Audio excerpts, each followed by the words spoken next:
I'm Evan Thomason for This Week in Santa Clarita. Right now I am standing next to Mike Fleming, Festival Director for the City of Santa Clarita's Cowboy Festival. Mike, something significant has just happened. Cowboy season is officially started. Tickets are now on sale for the 2011 Cowboy Festival. That's true. They just went on sale this past Monday, and orders are rolling in from all over the country. In fact, even from overseas. We have a person who just bought tickets for almost every event available who's coming from London, England, and this will be our second year in a row coming too. Well, and it definitely draws a wide crowd from not just locally here in Santa Clarita, as you mentioned, all over the world, really. 2011, I looked at the lineup, and we do have the lineup set of performers, and people can go on for tickets and for performers, schedule of events, dates. They can go on to cowboyfestival.org.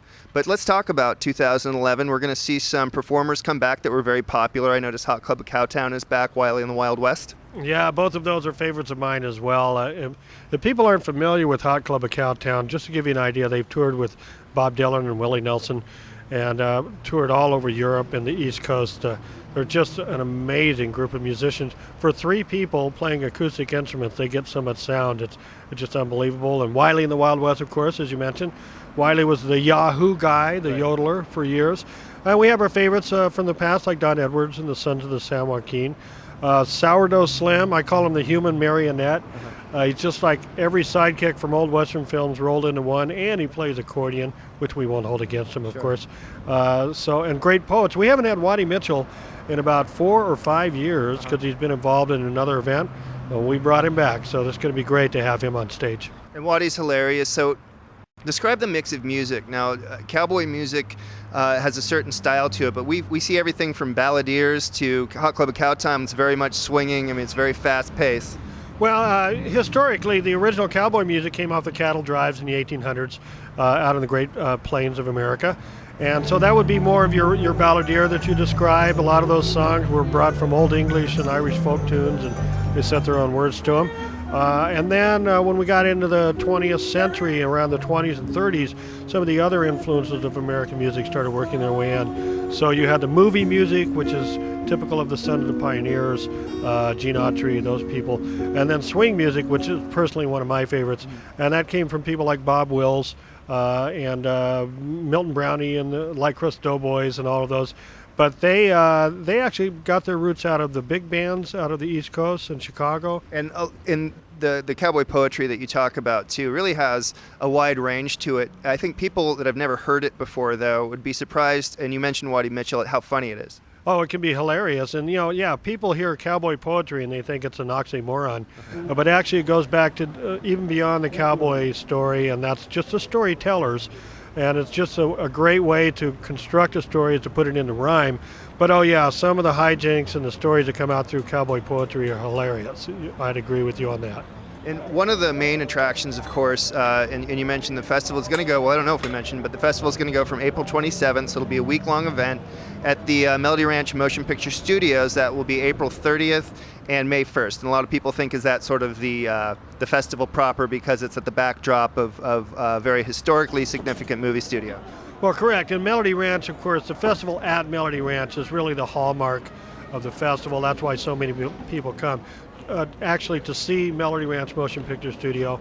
But we've also been able to work with partners here in our community to build these other great events. For instance, on April 27th, that Wednesday, we're going to have Cowboy Couture, which is a Western fashion show. That's coming back for the first time in several years.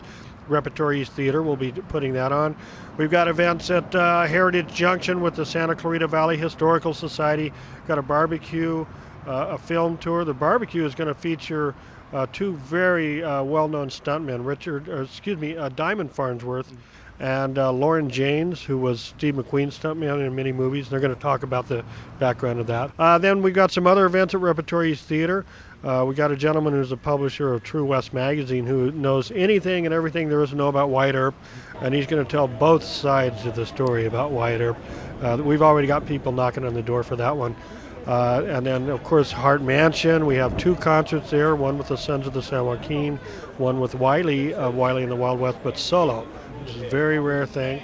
And then one that I'm really looking forward to Saturday night at the Rep East Theater is going to be just an all-out jam with Hot Club of Cowtown, Sourdough Slim, and a great local swing band from L.A. called the Lucky Stars. And I know, in addition to a lot of great entertainment, and you mentioned the weekend at Melody Ranch Motion Picture Studio, it's general admission. So people come in, it's one price to see all the entertainment that's there, and 5 stages? 4 stages. Four stages. Yeah. 4 stages this year. There's also a lot of cowboy gear, authentic cowboy gear and crafts, and we would be remiss if we did not mention one of the biggest attractions to the Cowboy Festival, which is The peach cobbler.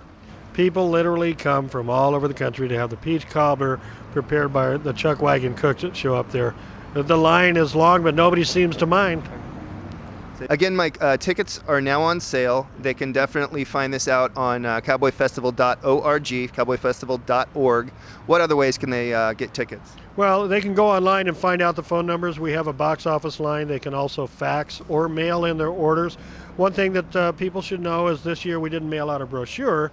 We did send a postcard, but if they want a brochure, it is online and downloadable, and they can get all their information from there. And I know that the Cowboy Couture is at a venue that is very up close and personal, meaning that it probably would behoove people that want to go to the other events that are outside of the festival to act early. That's very true. That's one of the great things about both Hart Mansion and Heritage Junction, and of course Repertory Theater. You're talking about 70, 80 seats. An amazing opportunity to see great talent up close and personal. You want to get on that horse and ride it real early if you want those tickets. All right, Mike, I want to thank you for joining us. My pleasure. If you're out there and you're planning on attending the 2011 Cowboy Festival, go online, cowboyfestival.org. You can see a list of performers, the schedules, and the dates. For this week in Santa Clarita, I'm Evan Thomason.